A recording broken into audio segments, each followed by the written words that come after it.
Good morning dear students, welcome once again. So this time it's a time to study history for class 7, chapter number 4, the Mughal Empire. As the name of the chapter suggests, we have to read about the Mughal Empire, or we are going to read about the rulers, the famous rulers of Mughal Empire. Okay? Who were the main powerful rulers of Mughal Empire? Clear?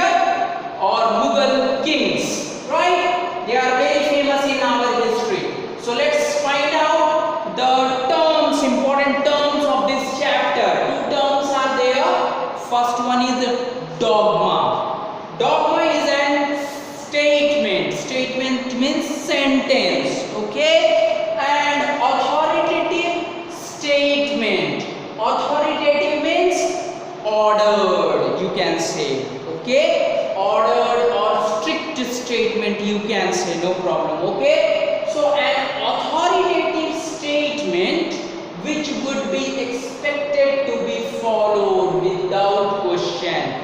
Without questioning, you have to follow that rule and order. That is dogma. Okay? So the statement or ordered statement, authoritative statement which would be expected to be followed, which were needed to be followed, okay, which were needed to be followed without question, without raising any question of how, why, how, who, you have to follow. That is known as dogma. So the statements which are expected to be followed, or the rules written to be followed without questioning. Okay? The rules that are needed to be followed, or the statement, the sentences which are needed to be followed, okay, without questioning, is known as dogma. Clear? Now another term is bigot. Bigot is an individual. Individual means person. Okay, one people, one man, okay, one woman, and individual. Bigot means an individual who is intolerant of another person's belief or culture.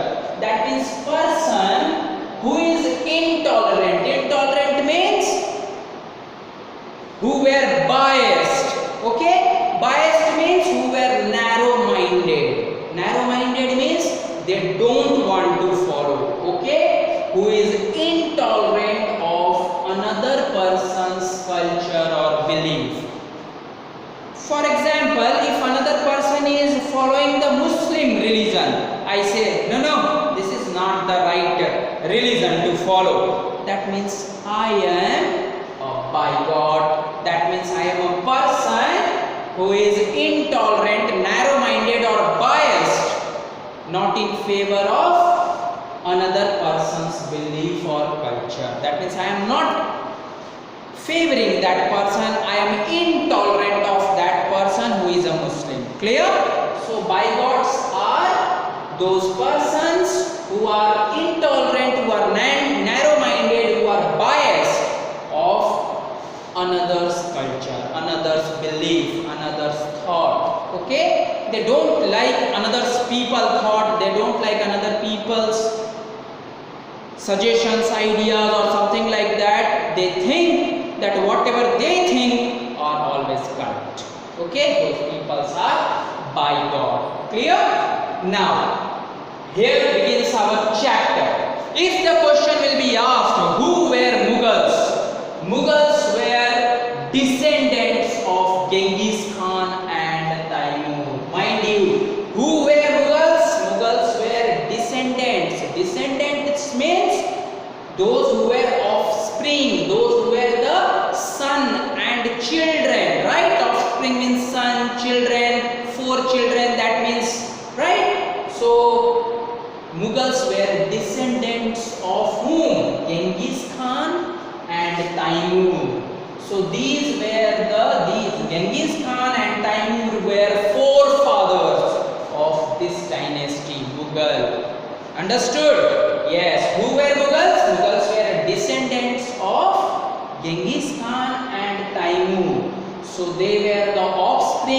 were the sons, they were the children of these two famous persons, Genghis Khan and Taimur. Clear?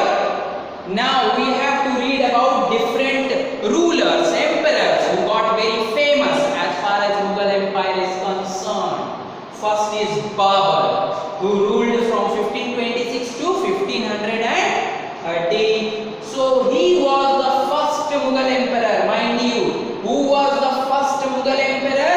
It was Babur. Babur was the first Mughal emperor, okay, who came into throne in the year 1526. Now why he is famous?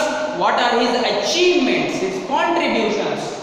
He defeated Delhi Sultan Ibrahim Lodi at the Battle of Panipat. Remember, at the Battle of Panipat only he has defeated, Babur has defeated the Delhi Sultan Ibrahim Lodi and took the throne.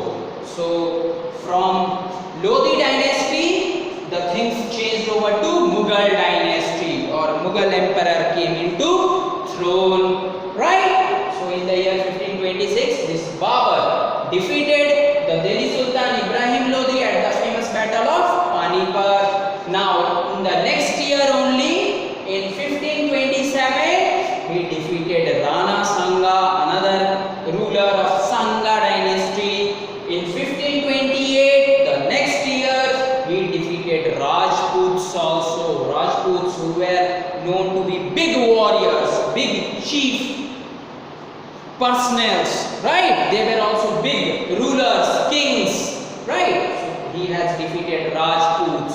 So these are the achievements which show how powerful this ruler Babur was, isn't it? So these are the famous things which he has done. These are certain highlights, how he has developed, how he has extended his kingdom, how he took the Mughal emperor to the throne, okay, right? Now, after that, after Babur, it was Humayun, the son of Babur. Humayun, his reign was from 1530 to 1540. Then he was defeated. Again he came to the throne in the year 1555, ruled till 1556. Okay? So he was defeated by Sher Khan at Chausa in the year 1539. That means after his father, he came to the throne in the year 1530. Okay? Now, when he came to the throne in 1530, he was defeated in the famous battle of Chausa. Okay? Right? Chausa is in, where is Chausa? Chausa is in Buxar, nearby to Buxar. Okay? So, this Humayun was defeated by Sher Khan. That means this person has defeated Humayun in the famous battle of Chausa in the year 1539 and Kannauj. After that also he was Kannauj in the year 1540. He was defeated, time and again being defeated by this person, Sher Khan, in 1539 and 1540. 1539 in 1539, 1540 he was defeated by Sher Khan. Okay, and that's why he flee to Iran. Flee to Iran means he went to Iran. He flee away. He escaped away. Right? Yes. Now he again recaptured. He again came into power. Came from Iran. Again captured Delhi in the year 1555. But died the next year due to accident in the building. But when he was in palace, when he was in his building, he died. He fell down from staircase. Staircase, you understand, ladder. Okay, he fell from there and he died. So these are the main features of Humayun, who came into throne in the year 1530, but defeated by Sher Khan at the Battle of Chausa in 1539, 1540, or you can say, and in Kannauj in 1540, and then he fled to Iran, and he then recaptured Delhi in the year 1555, but died the next year due to accident in the building. Clear? I don't think there will be any problem, any trouble with anyone. Now Akbar, the son of Humayun. See, he came to the throne in the year 1556 after his father, when his father died. Akbar was only 13 years old when he became emperor. Mind you, he was of your age. Okay? Your age is also 12, 13 almost. So he came to the throne when he was only 13 years old. The very famous king Akbar of Mughal dynasty. Right? He became emperor at the age of 13 years only. And then in the year 1568, okay? In the year 1568, he seized, he captured Chittor. In 1569, he captured, he seized Ranthambore, he conquered Ranthambore. In 1570 to 85, he campaigned in Gujarat. Campaigned means fought battle, visited, made movement, right? So he campaigned in Gujarat, followed by campaign in eastern part of our country like Bihar, Bengal and Odisha. There also he invaded, he visited, he fought the battles and captured many of the areas. Okay. Then in 1585 to 1605, in between 1585 to 1605, he conquered northwestern areas like Kandahar. Kandahar is in Afghanistan. Okay, you look into the map, the northwest direction, right? He captured Kandahar. He also captured, he has also conquered Kashmir, Kabul. Kabul is again in where? In Afghanistan, right? So these are the achievements of Akbar. Okay. So this was the thing. Now after that, after Akbar, Jahangir came into reign, came into throne in the year 1605, and in between 1605 to 1627 he ruled, right? During he was quite a cool type of emperor. Okay, didn't fought many wars or something like that, but the Sisodia ruler of Mewar, this is the name of a place. So Sisodia ruler of Mewar, Amar Singh, the name of the person was Amar Singh, the name of the king was Amar Singh. He accepted the Mughal service. That means this king of Mewar, of Sisodia dynasty, accepted Mughal service during this period. That means he came to Mughal empire for doing the service, for doing the work. So it was his achievement. Jahangir's achievement was this famous ruler Amar Singh of Sisodia. Okay, Sisodia dynasty. Okay, he came to Mughal empire and took the service. A ruler or a king came to do the work for the Mughal empire. This is also an achievement, isn't it? Yes. Now after that, Shah Jahan came into throne in the year 1627 to 1658. What was his achievement? He campaigned continuing Deccan. Deccan area, remembered Deccan area, parts of Maharashtra, Saurashtra and those areas. Yes, those areas are Deccan, and I have told you in geography also, Deccan plateau is made up of basalt rocks, right? Remembered inside our earth? Yes, I have taught you already. Keep on revising the things here. So it's Shah Jahan who has campaign, whose visit, whose fight continue in Deccan. That means this was the ruler who campaigned, who fought many battles, who have captured in this area, mainly in Deccan plateau, in Deccan areas. Deccan areas comprising of your Maharashtra region. Okay, basically. Now Afghan noble Khan Jahan Lodi. This is the name of the king, Khan Jahan Lodi. So Afghan noble Khan Jahan Lodi rebelled revolted and was defeated. So he revolted. This Afghan king Khan Jahan Lodi revolted against Shah Jahan, but was defeated. Bundels defeated. So these are the achievements of Shah Jahan, who has made the very famous Taj Mahal also, right? So these are the achievements. His campaign continued in the Deccan area. Afghan noble Khan Jahan Lodi. Afghan noble, the king or honorable. Noble means honorable. So Afghan honorable king Khan Jahan Lodi revolted but was defeated. So Shah Jahan has defeated Khan Jahan Lodi also. Moreover, Bundels, right? Bundels were also defeated. Okay, this was also a very famous kingdom dynasty known to be have great warriors, right?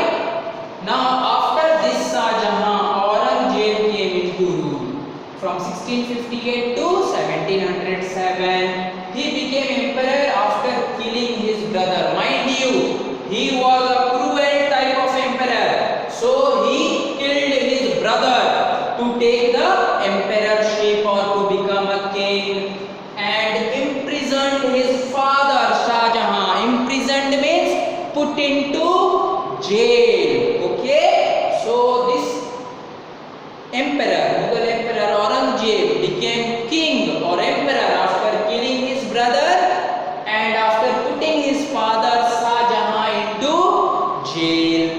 Clear? Now, during that time only, during that period only, Maratha Shivaji, very famous emperor, Maratha Shivaji Maharaj, yes, he declared himself as king. It was during his reign only when he also became king for the Marathas, right? So Maratha ruler was being made by, that means Shivaji has become the Maratha king, and he resumed campaign against Mughals because he was a cruel type of emperor and Shivaji was quite a noble person. That's why Shivaji time and again revolted against these Mughals, time and again campaigned, fought against the Mughals. Clear? This was the thing about Jahangir, Shah Jahan and Aurangzeb. Okay? Now Mansabdars and Jagirdars, you have to understand these two terms, Mansabdars and Jagirdars. Very carefully you listen and underline it. Who were Mansabdars and Jagirdars?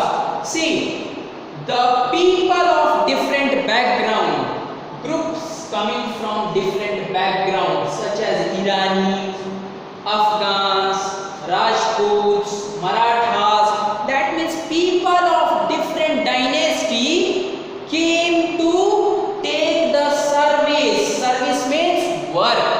Okay, so these different background people, Iranians who came from Iran, Marathas, Rajputs, Afghans who came from Afghanistan, right? Rajputs, those famous rulers of different dynasty, Marathas, right? Those people come to Mughals for doing work, for doing service. Okay, they were enrolled, put into service, and they were given the name as Mansabdar. Mansabdar means people of different dynasty, people of different area come to work in the Mughal kingdom. Okay, clear? So these people, Marathas, Rajputs, Afghanis, Iranians, all these people came for the service, came for the work under Mughals. So those people who were outsiders from different dynasty, if they come to work inside the Mughal Empire, they were known as Mansabdars. Clear? And Mansabdars received their salaries as revenue assignments called Jagirs. So when these Mansabdars received their salaries, okay, because they were working, they were doing the service, so in the return of service they used to get their salaries. So these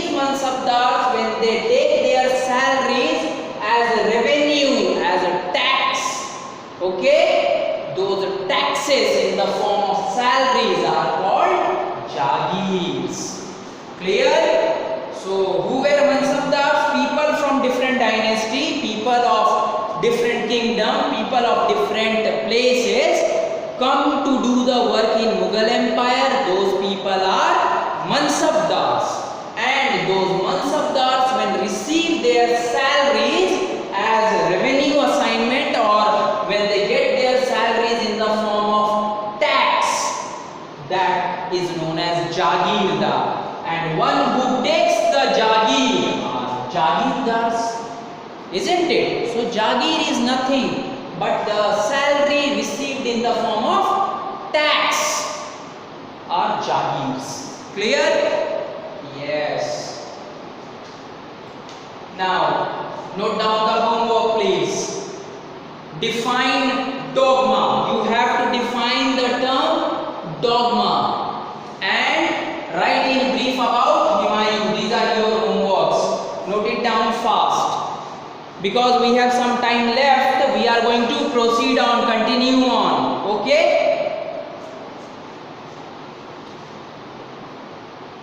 Now, these are some of the questions in your textbook. Okay? What were central provinces under the control of Mughals? What were the central provinces? What were the areas? Province, zone, area, right? Kingdom, king, okay? Kingdoms. So what were the provinces that were under the control of Mughals? Too many provinces were under the Mughals. Lahore, Panipat, Delhi, Mathura, Agra, Ajmer, Mewar, Marwar, Deccan, Chittor. All these are the provinces which were under the control of Mughals. Mind you, Mughals are very powerful, right? That's why they have captured so many areas. That means you have to give the name of the areas which were under the Mughals. Clear? Yes. Now what was the relationship between Mansabdar and Jagir? Right now also I have discussed. Mansabdar received their salaries as revenue called Jagir. So these people's salary in the form of tax is Jagir. This is the relationship between the two, isn't it? Yes. Now what was the role of Jamindar in Mughal administration? What was the role of Jamindar? Jamindars were the sources of revenue, you can say. Okay, Jamindars were headmen of village. That means the village headmen were given the name Jamindars, who were appointed by Mughal emperor. The king appoints them. You are the Jamindar, you are the village headman, right? They collected the tax on produce of peasant. The role of Jamindar, they collect the tax from peasant. Peasant means farmer. Time and again this term is coming dear. Be very careful about this term. Peasant, which means farmer, right? So Jamindars were headmen of village who were appointed by Mughal emperor. This was the definition of Jamindar. Now, what is the role of the Jamindar? They collect the tax on produce of the farmers. That means they collect the tax from farmers on their produce, on their good, whatever the crops they grow. Based on that, they collect the tax from farmers, peasant, right? And they played a role of source in running administration of Mughals. So they are good source of administrative source. How administration will run? Administration will run only when you have the money. You have to maintain soldiers, you have to maintain the palace, you have to take care of children, you have to take care of everything, right? So they played a role of source. If they will not collect the tax from the peasant, how the money will come into this administration? How the money will come into Mughal Empire, right? So they were acting as a role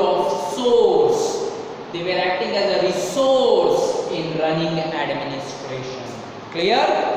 For the maintenance of administration, source is required and they are acting as a source in running administration. Clear? Yes. Now, how were the debates with religious scholars? Important information of Akbar's ideas on governance. Akbar was a very intellect. He was intellect from the mind. He was very intelligent fellow. I am telling you. Okay, that's why he used to have debates with whom? Religious scholars, knowledgeable peoples. Okay, Kaji, Pandits, and all those people who were knowledgeable. Okay, he undertake debate, discussions. So the question is, how important were the debates on the formation of Akbar's ideas on governance? If Akbar was governing, if he was ruling, how important were the debates with knowledgeable people? Okay. So Akbar was interested in religious and social custom. Akbar was very much interested. He was very keen in finding, in knowing what are the religions and what are the different religions being followed by these. What are the religions being followed by people? That's why he was always in touch with the religious and social customs. Okay, he was very much interested in religious and social customs of the people, right? This made him realize, he also realized that religious scholar giving importance to customs and dogma are bigots. Understand this sentence very carefully. He realized that if these scholars, if these religious scholars, because they were very knowledgeable and anyone can follow them, if these scholars give importance to their religious customs, right, they are becoming bigots. That means they are not ready to accept other religion. They are not going to respect other religion. Okay, so these religious customs, traditions are making people bigot, biased towards others' religion, others' faith, isn't it? Suppose if I am also a bigot, I can't follow another religion. Moreover, I will tell that religion is false, that religion is not true, that religion always works for themselves, not for common people, something. Okay, so Akbar realized that these religious customs are making people get divided, isn't it? Suppose if you are a Hindu, when a person dies, you make the people to burn in fire or burn in fire, right? If a Muslim dies, the people used to bury them inside the ground, isn't it? So there are different customs, there are different traditions. So these different traditions are dividing the people. They are not making them united. This has been realized by Akbar, and that's why the teaching by different scholars created division and disharmony. Right? The word division means division and disharmony means war. The opposite of peace, war. Right? So when people were following different tradition, when they were following different customs, it created division among the people, it created disharmony among the people.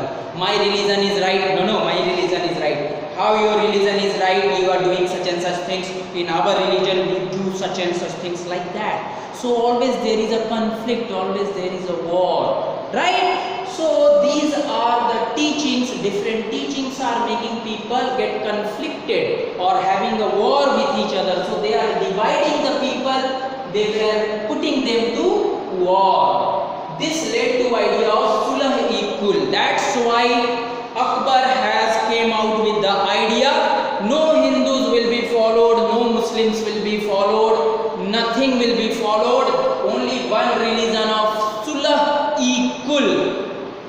it will be followed, as per according to which it focused, it give importance on system of honesty, justice, peace universally. That means only one religion to follow, that is Sulh-e-Kul. That means everybody should follow honesty, everybody should do justice, everybody should follow peace in the world. This is the only religion which is going to bring peace, prosperity, unity among the citizens. That's why his debates with the religious scholars came to make him realize that different religious peoples are dividing themselves, are creating a division and disharmony among the people. That's why he came with the religion of Sulh-e-Kul, which is focused on honesty, justice, peace, and they have to follow only these things. This is the actual religion. Okay, honesty, peace. Okay, this is the only religion. This was the thing. That's why Akbar's debate on religious scholars led to found a very good idea of Sulh-e-Kul, because of which people were getting united and they will follow only one religion, because of which they have to follow no custom, no tradition. They have to follow honesty, justice and peace and other things. Okay, this was the thing. Now because time has gone, note down your homework once again, the same homework. Okay, next day we are going to discuss the later on parts. Okay, so note it down. You have to define dogma, which I have discussed. Moreover, you have to write in brief about Humayun. Okay, so till our next meeting, it's a bye from my side. Have a nice day, have a wonderful day, dear.